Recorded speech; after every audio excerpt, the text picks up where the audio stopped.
Tell me a little bit more about trust. They protect. What do they do? Well, we're focusing in on, let's say, beneficiaries. So you set up a trust for the benefit of someone or a group of people, like your kids, your grandkids, and you set it up in a way, hopefully, that will ultimately protect them, not only from outside creditors or spouses, divorcing spouses, but also from themselves sometimes.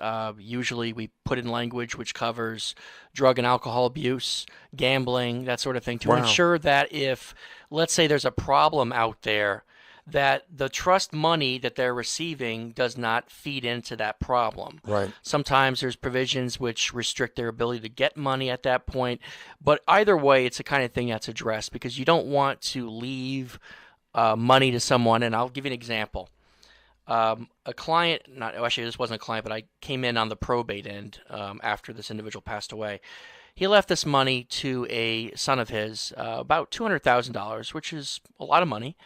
Within 6 months, the $200,000 was completely gone, Wow. as well as three houses that he had left Oh my him. goodness. The kid, who was still young, did not, actually 18, 19 years old, had no guidance, and took the money and blew it and invested it in some ridiculous um, bad businesses. Uh-huh. He listened to his friends, and his friends steered him the wrong way. And Wow. now the kid is, and it headed on down the path where now he's in prison. Lord have mercy. That's the kind of thing. Unfortunately, not everybody's quite in that bad a situation, but we don't want to feed into someone's problem. We want to make sure that someone responsible is in place to manage the assets for you. Make sure that if you have a problem, if you're going through a lawsuit, like if you're going through a lawsuit, I don't want to leave money to you outright. Hmm. If you're going through a Good point. divorce, Yeah, good point. yeah, because once that money is going to you outright, then that's an asset you have to list for the lawsuit. And so now a divorce, you could argue, okay, it's for inheritance, so you're protected in some respects. But why take a chance? Hmm. Why take a chance that some creative attorney's not going to come after Right. you and Yeah. and uh, take the money that was once your parents and now goes to your ex-wife or some guy who's suing you.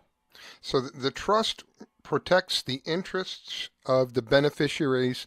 The beneficiaries are people like your kids, your grandkids, and so on, correct? Correct. And then there are some trusts that, if designed properly, people have heard of offshore trusts or domestic asset protection trusts, like local, like Nevada or Alaska, one of those entities where you can set things up and get a benefit of it during your lifetime. Those are a little bit more complicated, more than what most people need under the circumstances. There's enough good asset protection tools here in Florida.